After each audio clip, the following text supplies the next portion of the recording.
pa rin ba gamit mo pang tanggal ng tinga? Ano kung sabihin ko sa'yo may ganito na? Tingnan mo to.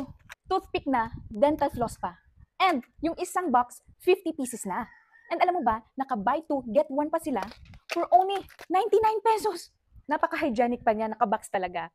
Di ba? And look at this. Ay, Diyos ko. And look at this. Oh. Dental floss na. Tapos pwede mo patin ditong tip. Pwede mo gawing toothpick. Amazing, di ba? And 99 pesos lang. Diyos ko, napakadami na. 50 pieces na to, isang box. So, 150 pieces for only 99 pesos.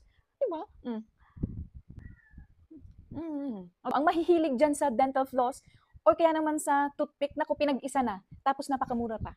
Ito nang bilhin mo, be. Ito na. Huwag ka na dun sa mga traditional na toothpick. Ito na bilhin mo. Tapos, ang ganda pa ng quality. Ang dami-dami pa. Sobrang sulit na nito. Ito na yung gawin yung stock sa bahay nyo. As in, I'm sure magugustuhan nila to. And ikaw din, magugustuhan mo to for sure. Kaya mag-check out ka na. 99 pesos lang yan. 150 pieces na. Alright? Bye!